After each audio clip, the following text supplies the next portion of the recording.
Well, we're back, and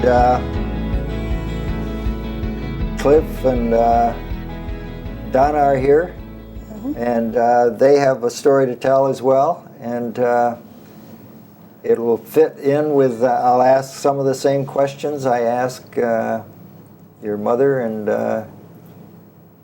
Terry. So you can, your story will be a little different than theirs. You were in a different order in the family and different responsibilities. So we'll start right off in that way. Let me start with you, Cliff. You were the oldest boy in the family.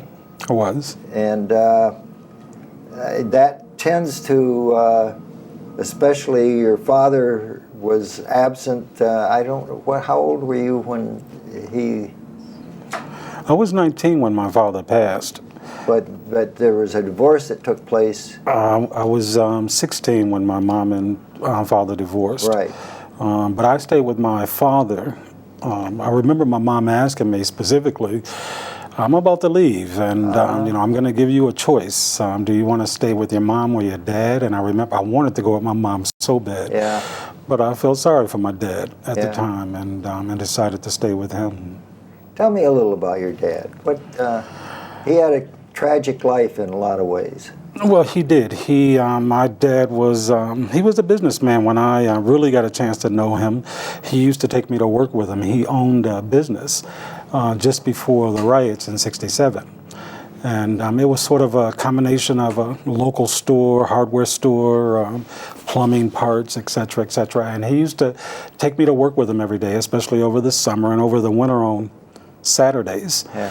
I remember he used to take me to strange places, like we used to go to the junkyard, and he'd have me, he'd go and collect sinks and bathtubs and plumbing parts, but he had me go and look at the bikes. He taught me how to take two bikes and make one bike out of it, and the deal was if I can do that and I can sell the bike, I can keep 25% of the money. So it was quite a challenge for me.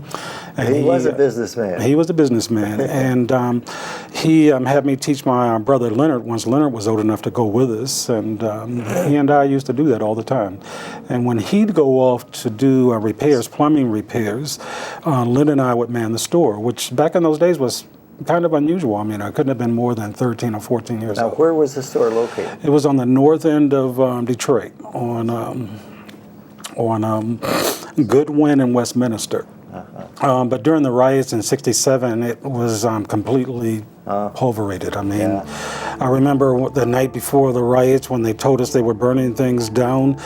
I remember thinking that, and watching on TV all these buildings burn, I was thinking my dad's store couldn't burn down because it was all brick. Yeah. I remember the next morning we went to look at it, and it couldn't have been more than 2 feet high. And I remember watching my father cry for the first time, which was pretty profound. Yeah, that would be. You think of your father as invincible, and to see him in tears, that's a real shocker. Yeah. But also I know, you know, my father and my mom sometimes argued a lot about me. I know my mom was pretty adamant about it. I'm not going to Vietnam. And I remember my number came up at 18. My number was 6. They had numbers back in those days. Yeah. So I got drafted, and my mom worked really, really hard to keep me out of the Army. And it upset my father. But I'm sure my mom did the right thing. I ended up going to college and doing some other things. And most of my friends who went over didn't come back. Yeah. And the ones that did come back didn't come back shell-shocked. Normal. Yeah. And it wasn't just for your safety. My sense, your mother, she felt that war was all wrong in the beginning. And she would tell us that over and over again. So that was what kept me out of the Army. First we tried to declare 4-H, which was a conscious objector. That didn't work. Then we tried a few other things. That didn't work. Finally, I ended up with a hernia that kept me out for a year until I got a new number the next year, which is what really kept me out of the Army. I think when Leonard, my next brother, by the time he turned 18, they changed that numbering system where they'd give you a number before they drafted you. Yeah. So, Well, now you're a little younger than Cliff. What? That's relative. I think I'm a lot younger. I'm just kidding. Just a few years. Yeah. But your experience of your mother and your dad.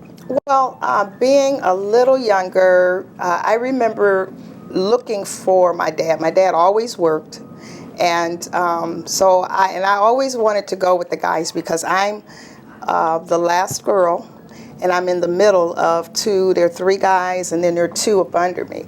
So I would always try to be prepared because my father was the type that when he left, you better be ready. And he would just leave. He would just go on vacation, or he would take you, like Cliff said, he would take you on these trips to find junk and make them treasure. So I just remember just always wanting to see him. It was when he came home, and just to see him come home and just sit and rest. And every now and then we'd dance. My dad loved music, which is where I think we got the love of music from. He played the piano. He played what they called the boogie woogie. Back then, it was a part of his relaxation. And then he loved like the Marvin Gayes and all of that. So every now and then we'd be in the living room. I'd be on his feet dancing, you know. But my mom and my dad were very, very hard workers. They both wanted our family to just have the advantages that a lot of families in the neighborhood didn't have. So they worked very hard. And I'm like Cliff, I was young, but I do remember Dad telling us to wait on the porch until I get back during the riots. And I just knew gloom came over our home because when he came back, everything that he had worked for was just gone. And correct me if I'm wrong, I think he didn't trust the bank, so his money. all of his money was there, everything that he had. His tools, everything he had. His tools, everything Machine. that was his. He had finally gotten what he wanted, so he put everything that he treasured in this building. Yeah. And so, but we had good times. We didn't know we were poor. My mom would go to the Eastern Market and she'd come back with bushels of beans or bushels of fruit. You know, most of it wasn't good, but we thought we were rich because there was so much of it. And our job was to go through and sort it out and pull it out. And so what I will say about the childhood, we had great examples of hard work. We had great examples of how to love one another, stand. My mom's protection was to keep us all in the backyard until a teacher told her one day, you have to let your children out of the backyard. But I think that backyard experience is what caused us to be so close now. Yeah. We were each other's friends. Protectors. But I always tried to see what my big brothers were doing and what my dad was doing to take off. So we had our own baseball teams, we had our own basketball teams, our own singing group. Yeah. Tell me a little about your singing. Well, we loved harmony. And our singing came, I believe, from 14th Street, don't you think? From singing in the choir. Yes, as a family. As a family, we had this wonderful, my sister talked earlier, my mom talked earlier about 14th Street Church. Right. And it was really kind of our home. But my job, every Wednesday I would go to church, and there was a wonderful woman, Mrs. Flowers, Wanda Flowers. I remember her, yeah. Yeah, you remember Wanda. Right. She was Oh, yeah. very learned. Very dedicated. And Very polished. Yeah. You know, so Yep. she took me and she taught me how to eat and taught me how to chew my food. And she was I didn't know that, yeah. Oh my goodness. And I would. It wasn't just singing, it was also wasn't manners singing. and stuff, huh? And it was God, because I became her assistant in music. As a little girl, I would sit on the bench with her, turn the pages, so I learned to read music. She was my music teacher. My job was to set up the sanctuary in the mornings. I can see her doing that. I mean, she just loved to do that. She did, and she loved everything to be perfect, and really not perfect, but just excellence. And I think, so she would get our family together, and Cliff, we all had different One was a soprano, one was alto, one was tenor, one was bass, and we sang solos. We sang Mother's Day solo, not solos, but what do you call it? They were like quartets. Or quartets. Quartets, Yes, yes. Yeah. And it was exciting. That church, I believe, was catalyst in all of us having a feel of life and a feel of purpose. I mean, my dad, he didn't want us marching, but my mom wanted us marching. And one day, Daddy saw us on television marching with signs after he told Mom, don't let them march anymore. So Mom has us carrying toilets and carrying picket signs. I remember that. Do you remember? Yes. Dick Venus was involved in getting those toilets out there as a protest today. It was just fun to me, and it was a fight. You know, it was just fighting. Yeah. Our ride to church, we always picked people up. We would stop and pick up senior citizens or stop and pick up people that needed rides to church. Our life was just community, but the community gave to us tremendously. Now, where did you think, where'd that come from in your family? One of the questions I always ask people is, where do you get your strength, your stuff? And I ask your mother that, you know. It goes back, she talked in terms of back in her family ancestors and stuff. My sense of family definitely comes from my mom. My mom has always been a person who always wanted us to always stay together. Yeah. She always wanted us to protect each other. She taught us how to fight as a family. I used to be embarrassed about that. My mom's out teaching us how to fight, hopping fences and doing things that used to embarrass me, but it taught us how to stay together. You know, people. We grew up in a bad neighborhood, but people were afraid of us. I mean, they wouldn't mess with us because they knew that we would all protect each other at all times. Yeah. I had another sister who's a year older who she was the terror of the neighborhood. Don't mess with any of us, or she and her friends would make sure that they were punished for messing with us. So the sense of community, my mom, a sense of church, my mom. Right. A sense of what I got mostly out of my mom is she also used to have us go to these youth groups at the church, which I think was the foundation for all the things that we did afterwards. I think that my mom taught us how to give. And I don't think anybody in my family isn't a real giver. It's sort of, we feel that's part of our lives is to give back to others. Yeah. So you see that clearly, we do a lot of that. You know, a lot of families, when they start out in poverty and then they become successful, and when the kids come, they're off and they can't remember, they can't get far enough away from, and they're even embarrassed about others.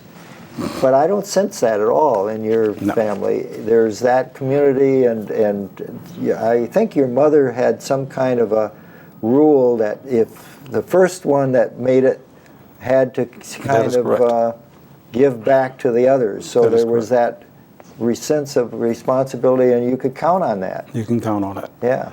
And that still is true today. You live in a common neighborhood where you get together and... we get together often, and we do. And you're in close hard by. times now. Times, it's cyclical, you know. Sometimes times are hard, and sometimes they're really good. Up and down, It's up and down. It's a there part of were life. a lot of very successful times in both of your lives. Mm-hmm. I consider, and it's just my way of thinking, I consider now being a successful time. We may not have what we had, but success is just measured in what you carry on. Yeah. And we haven't stopped carrying on. We haven't stopped giving to the community. My brother won't say it, but I think he's been over a camp now, and it comes from my mother. Rich is relative, right? Yeah. And so how long have you been a camp dean? 32 years. 32 years. And What not camp a is mischief. that? Yeah. Judson Collins United Methodist Camp. I've been the dean I remember of the that. camp. And you've been a dean of that. I didn't realize 1 week that. for 32 years now. straight through. Our kids went to that at one point. Yeah, my mom sent us all to camp since we were young children. So like a second home to us. Yeah. So it's been good, and I think that as far as the revolutionist, I think that I probably picked that up more than the rest, in that even when I was 16, I think my mom they were calling my mom because they took me to an Indian reservation and I saw injustice and what we had marched about, and they called my mom and said that she was going to have to come get me because I was organizing the Indians, and so our love for community, and I think that even when you may make a lot of money, but what really makes you rich is to continue giving and to continue loving and to stay connected to what God has given us to do. And it has really been by the grace of God. And He'll take you in cycles so that you can remember who He is and remember who's in charge. But my mom, if we hadn't stayed at 14th Church, I don't know, I have never not been in church in my life. And that's because, of that experience at 14th Street. Even though I told her, she drugged me to church. And I said, when I'm 18, I'm not ever going back to church. Yeah. But by then, the love of when Ms. Flowers had taught me about the sanctuary and the love of God. And I started directing choirs in the church. And I think at 14th, my mom says when I was 8, I would go and stand behind the pulpit and re-preach sermons. And now I'm blessed to be a minister of the Lord and blessed to go out and help. I love working with Cliff and with the camp. We've seen, I told my mom, I said, Mom, you've touched tens of thousands of children. And now we run into them. I was in Houston and a young man stopped me that had gone to the camp. He's now 30, very productive. But when you get emails and when you get kids that will reach back after 10, 20 years, we're still very rich. Yeah. We're still very rich. You really are. Tell me, there's this one organization that you helped start. Your family put it together. I'm not sure just who, but you're familiar with it. It's called ILEC. I Am Lovable and Capable, and actually that program started at 14th Street, where you were. I didn't realize that. Where you were the pastor, and also from Miss Gladys Stallings, who worked with children. And this program is still going on today. I'm aware of that. That's great. Yeah. And it was what impressed me with that. I learned about that later, and your mom gave me some of the brochures and stuff of that. It really did some great work, and it was with kids that wouldn't have had a chance otherwise. Powerful. Yeah. Very powerful. And year after year, a lot of those organizations, they start, and then after a few years, they burn out and disappear. Well, you know why that happens, I think? It's because of the intent of the heart. And our intent is to always make a difference and leave a legacy. And so if your intent is for you, or whether or not you've been successful in your own eyes, you'll lose it. But if the hearts of the children keep pulling on you, it has been phenomenal. I know that it's kept us young. I keep forgetting how old I am because we have been so involved with children all of our life. When we go to camp, we're back playing baseball, or you take children out of a neighborhood who've never been on a boat, right? And I think this is Cliff's vision, to make sure that they have the opportunity to boat, to horseback riding, just going out hiking out in the woods. It's unusual for inner city kids who've never done that before. See the stars at night, and not worry about gunshot. And you're talking children that we take all of their electronics, so they don't have their phones, they don't have music, they don't have anything, and we literally see them transformed after about 2 days. You give them that hard love for about 2 days, and then all of a sudden you see 16-year-old boys painting, that would never. And doing poetry. That would never do it because of the peer pressure at home. So one of the children described it to me as it being camp being the ILEC program being their New Year's. They said it's a place. They said it's a place where we come and we can start all over again, and we can let out. We have phenomenal sports programs. We have good teachers that come up and workshop presenters. But at night we have powerful devotion services, and where the children are able to just cry out, laugh, sing. We dance with them. So camp has just been a very strong part. And rewarding. Pardon me? Very rewarding. Yeah. For me, To see the transformation. To see the transformation, yeah. Well, and what Donna said earlier, to see them when they become adults, and they tell you how much they appreciate the time you spent with them, I think is very rewarding for me. I still think back of my Boy Scout years, you know, that's different things, but and the jokes that we play on new campers that came. Ooh, you got moonburn. I don't know if you ever had that. No. Moonburn, they mix coffee grounds in it. Oh, you got moonburn. We got the salve. You got to put this on, and you got all this stuff. Oh my goodness.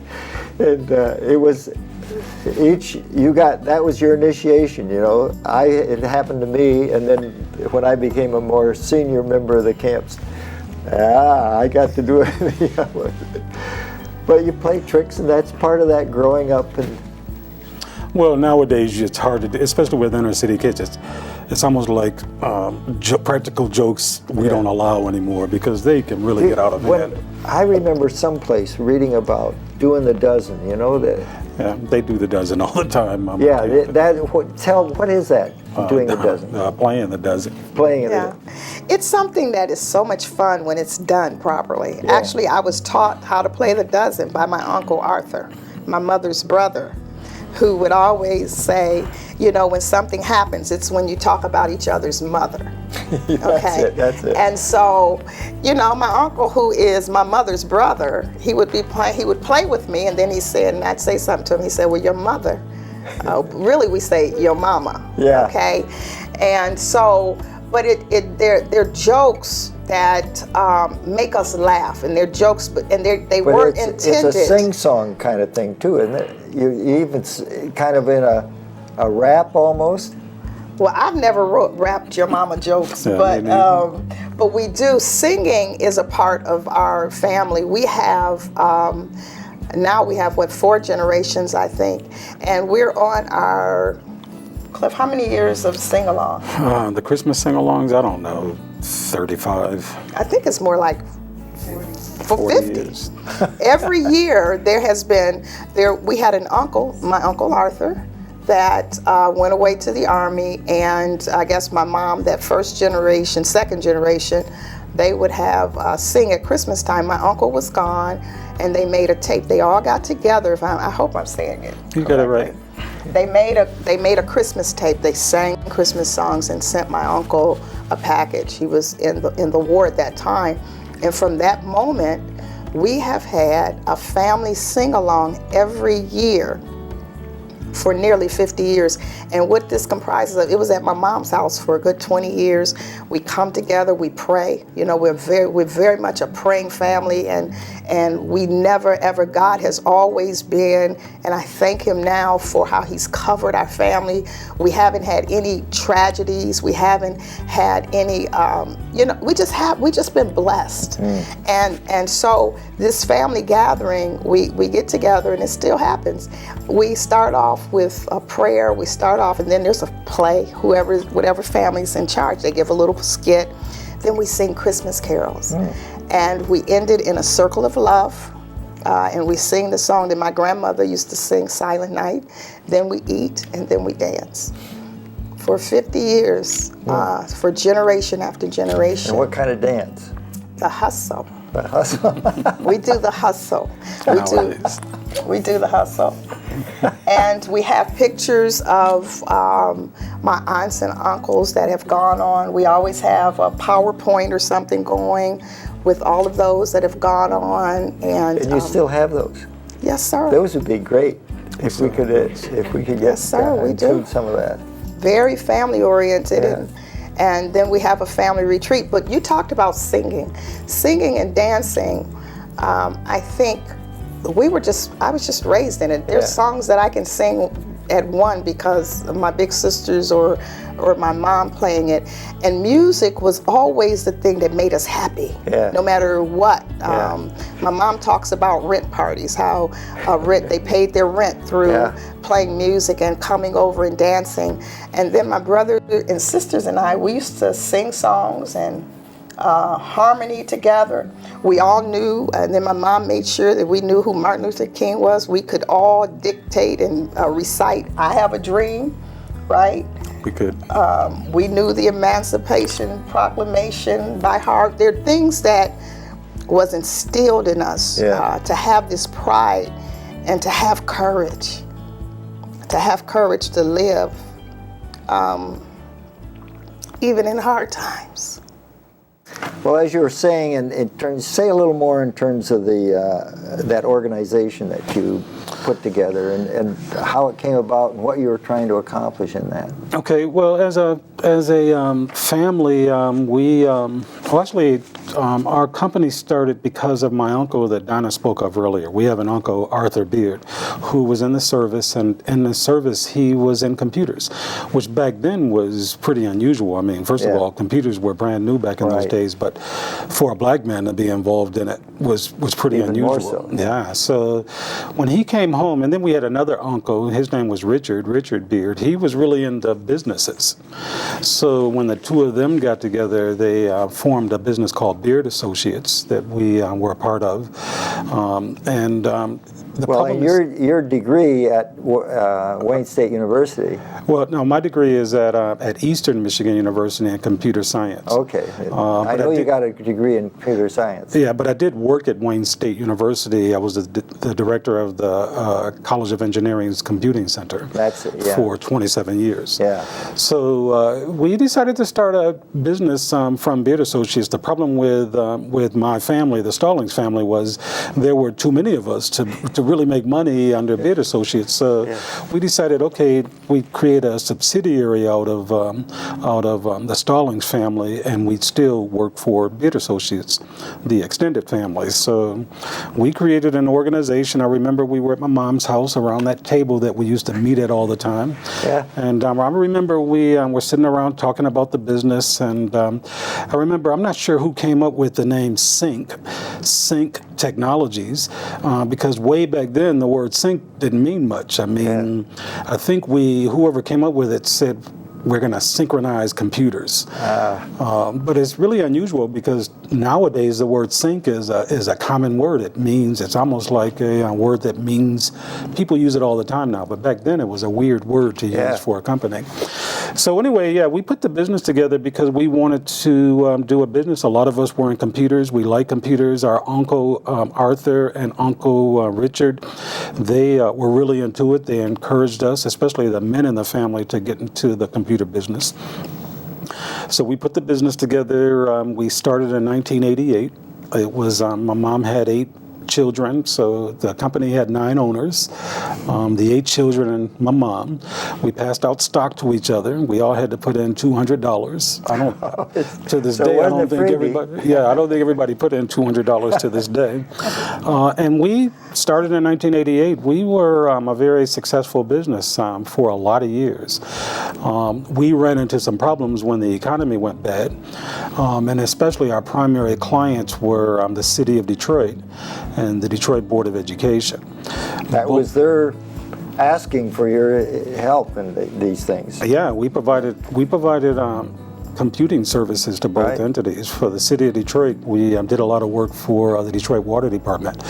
We actually implemented a number of their systems over at the Detroit Water Department over those 25 years and over 6 mayors. At the Detroit Public Schools, we were there for at least 10 years where we supported their network and their data center for at least 10 years. One of our problems, though, was that we never expanded outside the city of Detroit. Those were our primary clients. And if you look at both of them carefully, they both ended up with emergency managers. They both ended up not paying us for several months, which got us in troubles with the banks. It just one thing led to another and it spiraled down. It started with the Detroit Board of Education. They stopped paying us for a lot of months, which got us in trouble. And then when the city of Detroit declared bankruptcy and ended up with an emergency manager, they stopped paying us. So our problem is, what we should have done is expanded outside the city, but we were so committed to working for the city and trying to make things better in the city, we never did. So I like what Donna said. I think, there are bad times and there are good times. So, we might, the company might be at its low right now. It's sort of in mothballs, but we'll be back there again. But we love working together as a family. I mean, we were all working together as a family, and it was our I'm reading from this is Sync Technologies. Our primary mission is to assist our clients in defining, implementing, and maintaining state-of-the-art, high-quality, and cost-effective information technology solutions. In addition, we are committed to the community and actively support ongoing educational and recreational programs for disadvantaged youth. We did a lot of things. I think we used to brag about it, but to me it might have been one of our downfalls. We probably spent 50% of our time doing community-related works versus building the companies. So we just saw the two of them as synonymous, and we needed to do both to be successful, not just in the city of Detroit, but in God's eyes too. And so much of that, I mean, it just speaks of your mother so much there, in terms of her vision, her idealism, the giving to the community, but that you are tough and you can do things. We had a very viable company. Yeah. Well, that's quite a story. It's your story. And I don't mean it's in a flippant way, it's quite a story. It's significant. And that's what's amazing about your whole family. Thank you. I turn back to you in terms of your story, in terms of putting together an organization, a mission-based organization.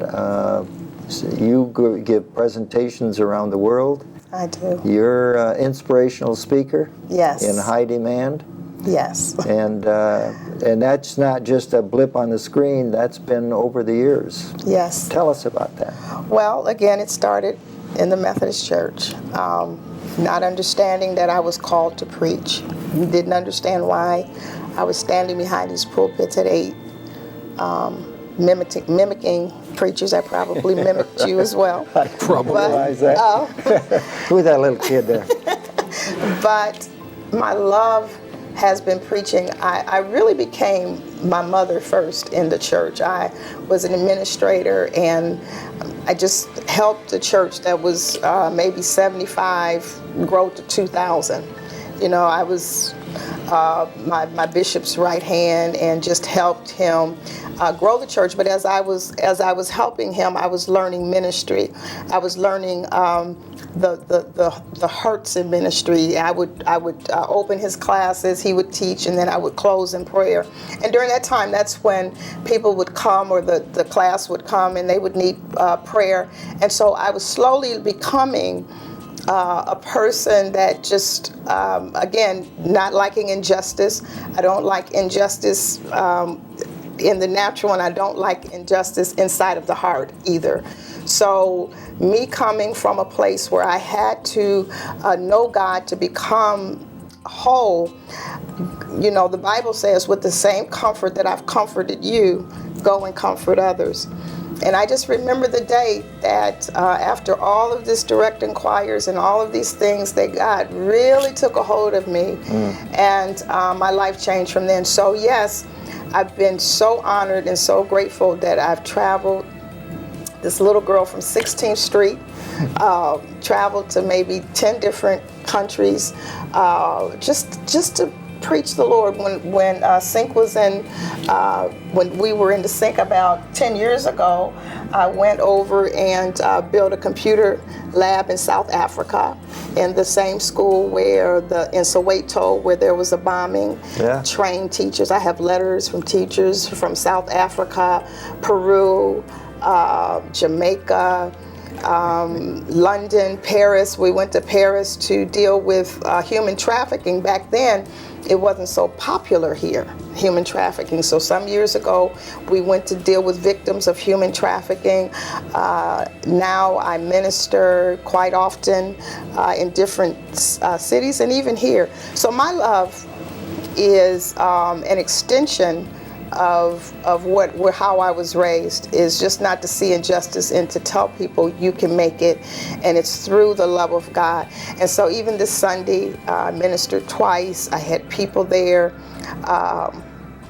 from all different walks of life, and the experience at 14th, I think, is what has helped me to be able to minister to all kinds, because it was. Like Terry said earlier, we didn't know how rich that was to come into. We didn't know white or black, even though we were marching. It was justice or injustice with us. It wasn't until we got probably into business and stuff that we realized that. It's true. Am I right? Yeah. We really didn't see white or black. We were not, because it was the white that helped us, you understand, become who we are. So your question was about ministry. Yes, I do, and I have an organization right now where I help the younger generation, young ladies and young men who are starting their own ministries. I help oversee them. I go to Tortola once or twice a year to deal with the women there, to help them with self-esteem and some of the business acumen that I gathered through Sync Technologies. And that's what I love, even though sometimes I fight it. It can get tiring because there's such a need. Yeah. But I had to learn that I'm not God. Now, just recently, you were at Cobo Hall. Yes. And that was a big program that you not only spoke at, but you helped to organize? Yes. Well, actually, it was under the NAACP organization came and asked me to co-chair the largest sit-down dinner in the world. And it amazed me because... In the world, not just Detroit. I believe, no, it's in the world. At least in the U.S., but I believe it's the world. Yeah. So, and it surprised me because I'm thinking, okay, you got bankers, you got banks, you got presidents of banks, you have the largest black newspaper, and me. But what it did is it really, in a strange way, brought my whole life together. Because I had to start thinking about the marches. I had to start talking and speaking on behalf of the NAACP, and I realized how broken the trust is in people, how no one trusts any organizations anymore. So I had to go and begin to speak on behalf of, we don't have this organization. So what happened was what I learned when I was a little girl, the marching and the need for us to come together came out. And it amazed me because I'm sitting there, this little girl again from 16th Street with John Dingo and with all of these congressmen. And who would have believed? Huh? Who would have believed? Yeah. And then I get up and had a nice little speech ready to give, but the Holy Spirit just took over. And I started talking about injustice again, and just injustice, we got to get our kids out of prison. And I'm very concerned with that. I'm very concerned with all of the young men that are going to prison, just like my mother was concerned about all the young men going to Vietnam. I'm very concerned. There's a population of our boys that are literally being transported, to prison. Yeah. So, and what was the reaction of the audience? From what I understand, there was a loud applause, standing. They said people were standing because, and when it was over, I was approached so many times. I even went to Mackinac to a policy last week, and I was still being applauded for speaking out and not hiding. You spoke the truth. I spoke the truth, and I spoke about unity, because without unity, everything is going to fall apart. And we had so many messages. We have so many people that want to be great, but not for the right reasons. So you see a society falling apart while children are being, education is not given to our children anymore. They're building prisons rather than colleges, and it's just a tragedy. Yeah. To have all of this power and to have all of this ability and let personal problems stop us from building a society that God has said. So being in a part of the NAACP, I wanted my brothers to be with me. You know, I was used to my brothers being with me. I had to wing it, you know, without my brothers, but the Holy Spirit was there. My sister Terry, she was calling every morning like a big sister does. Did you call this person? But God just blessed it, and it was easy because I learned. I came back to myself and to who I was. So it was pretty huge. They told one the pastor there, oh, we got a female, you know, socialist, a female coming along, but it's the love of God and the hope of God. And I'll say this and I'll stop. I really believe that legacy is what's critical in our lives. You know, I share with my daughter, I said, I may not be here, I'm not gonna be here forever. But what I do give you is what I need you to carry on. And you got a lot of that from your mother. I got it from my mama. And I don't mean that playing the dozens, but I got it from my mother and my brother, you know, watching him. He's tenacious. He doesn't care what's gonna happen. He's gonna do camp. He's gonna have the children, you know, together. Yeah. It's just who we are. Well, that brings me back to a thing I've been quoting here and talking about with your other siblings. This is from that article that your mother wrote, Days of Doubt and Action. It's when she was a little girl growing up. Father, this I'm quoting now, Father, realizing he would not live to guide us to maturity, spent all of his leisure time with us. He believed if we were to survive as blacks in this society, we had to be extremely strong, both physically and mentally. He bought boxing gloves and all of us had to box in our arena. Any fears he suspected us of having were immediately exposed and worked on. Wow. Two weaknesses he saw in me were my inability to hit back and my fear of the dark. After being beaten over and over in our little arena, I finally learned to defend myself. To cure my fear of the dark, I was isolated in a dark hallway every night and finally overcame it, somewhat.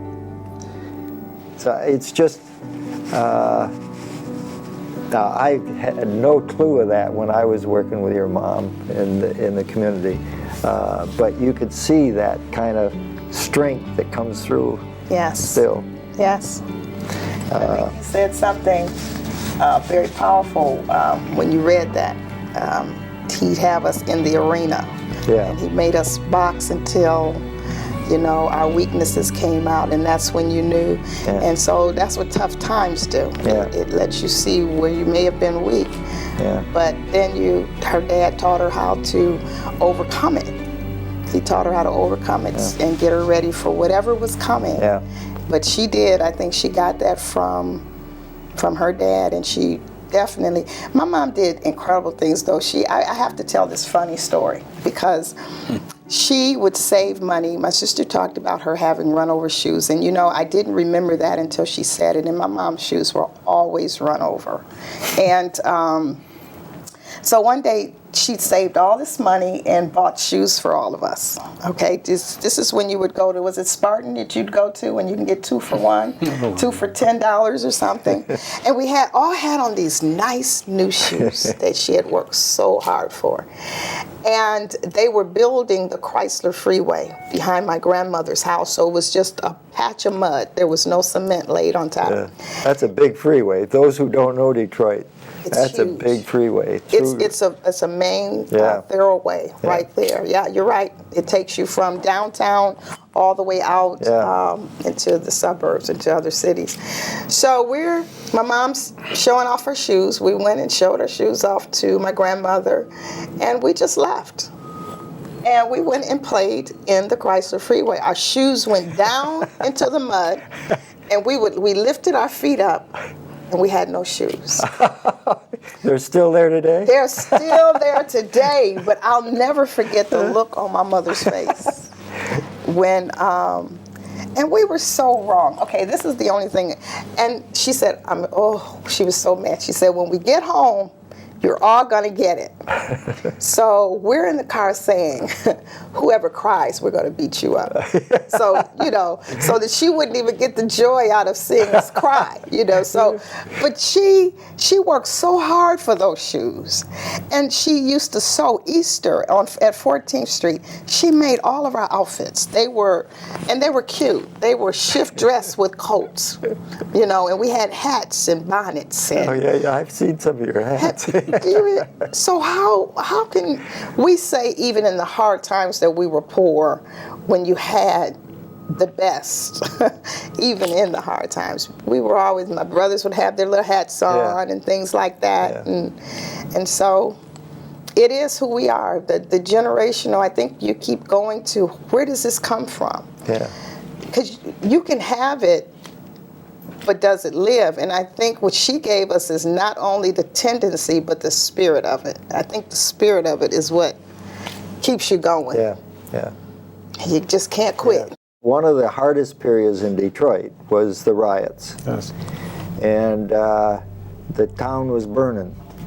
And it was not just buildings and stuff that were destroyed, but a lot of people. And there was a fear throughout the town.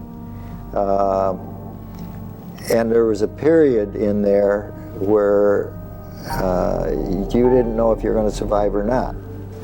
And so a real fear. What was your experience of doing? I mean, you must have been aware, obviously, you were living there. You couldn't escape it.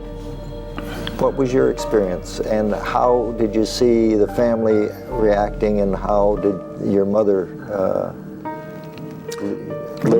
I'll start with that. Well, I'm going to start with my father because I was probably closest to my father during the riots in '67, and I guess he changed, and he began to drink a lot more, and that's about when I started to lose contact with him. And I know he pretty much drank every day after he lost his shop. And you must have been aware of that. Oh yeah. I was. He was my closest friend up until then. Yeah. So that's when I lost my father because of the riots. So it was really hard on me because I probably, as the oldest son, I spent most of the time with him when he would go off to works, which is where I learned how to do business. He really taught me how to do business. I'd say the riots, I'm gonna tie to my father more than I tie to my mom because I don't remember a lot about my mom during those days. I remember what my father lost and how I lost him. And it's odd for me. It's twofold. I do remember, and I'll never forget how my father, he came. He was he wanted his children to be okay. So I believe he filled up pools. He put water. He started putting water together, but he didn't tell me. I don't know what he told my older brothers and sisters what was going on. I just remember him starting to think, I better get some water and some food in the house. And but I was very frightened because we were about how old then? 2. I'm just kidding. I was it was 67, so I was about 10. Yeah. But I just remember snipers, and I remember them being afraid that they said that the U.S. Marshal was on the roofs, and we were across the street from 2 schools, an elementary school and a middle school. And I that night just remember it being dark and wondering if my dad was telling us, lay low. And I just remember thinking, how close it was, because we were afraid that the snipers were there. So it was, for me, it was number one, seeing, I think I was a little protected. Cliff probably felt more what Daddy felt in his loss than I did, But what I did get from my father at that time was how he wanted to protect us as much as he could. during the actual time. But I was so afraid, as within myself, at what could happen. Yeah. The guns. It was real. I mean, U.S. Marshals, fires breaking out everywhere, and you know, How could this happen here? How could this? And here's this little girl that just loves things to be, you know, fun, and all of a sudden, the lights went out. The lights went out, and so to feel the pain and the dismay after that, I think that that was real. To feel the disappointment after that, and just fear. And I think I may have blacked out a little bit because I don't remember too many days after that, immediately after that. I just remember that night. Yeah. That night. But it was a tragic time, and like Cliff said, we're I don't know how this relates, but I just remember the neighborhood. My dad and mom had moved us from 16th Street to Green Lawn.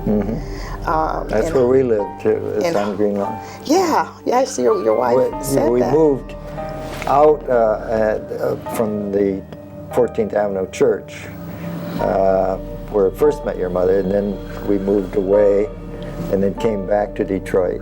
We moved up near Midland and then came back to Detroit in another position, and that's where we lived on Green Lawn. So did we know you then? Did we reconnect during that time? Well, we needed a babysitter. Okay.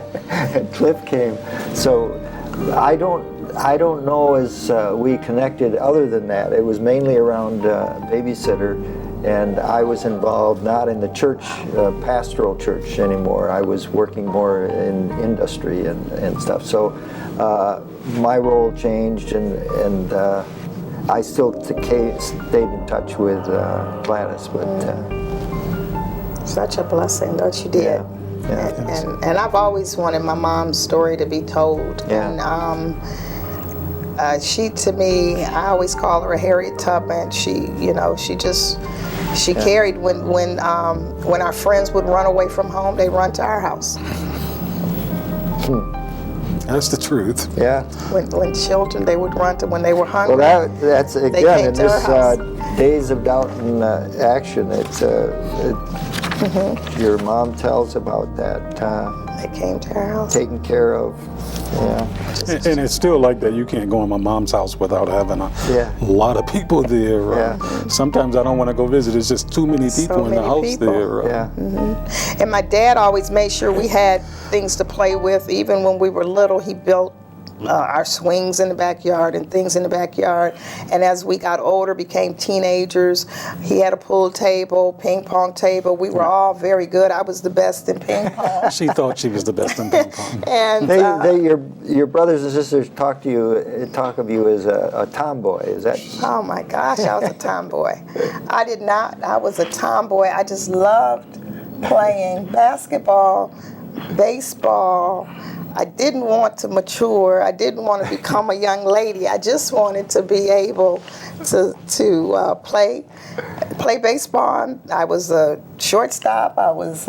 She played it all. Played it all. I have a good story about her. Yeah, good. I remember I was in college and I came home one summer and we had this basketball court in the backyard, and the whole neighborhood would be back there playing basketball. And in the inner city, you know, the way you play is whoever makes the first two baskets become the captains. So, you know, whoever becomes captain, you know, you hope they pick you so you can play on the team. And I remember I came home once, and the guy who became a captain, his first pick was my sister Donna. And I'm going, well, wait a minute. Look at all these guys here. You're going to pick her, and you're going to pick her over me? You know, it's like I couldn't believe that.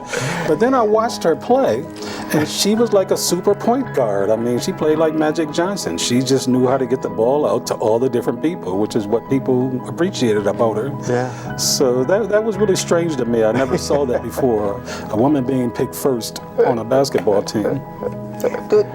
Yeah, That was shows fun. what a tomboy she was. Yeah. And when I put on the dress, it's like the whole world would just flip over, because I would wear my Big Brother Leonard's sweaters, and I just loved the fun of it, and then I would put on a dress and I would, but it'd be good. But it was just a fun time. I just loved being outside. I loved running. I think Daddy loved nature.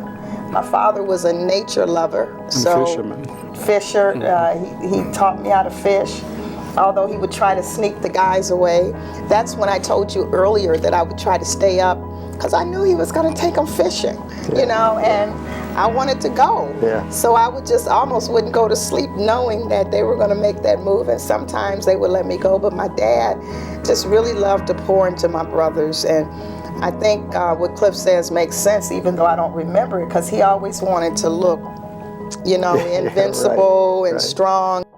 Well, both of you, you've talked in ways that says a lot about your mom. Yes. Your dad too, but your mom especially, and your family, and the strength you give to each other, and the support and stuff.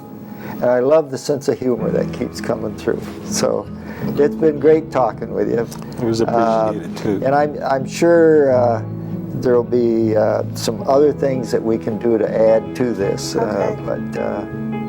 Thank you very much for coming. Thank you. Thank you very much. It's an honor. Thank you for just thinking so much about that lady. She's great.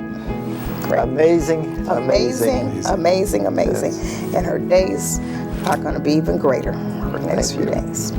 Thank you.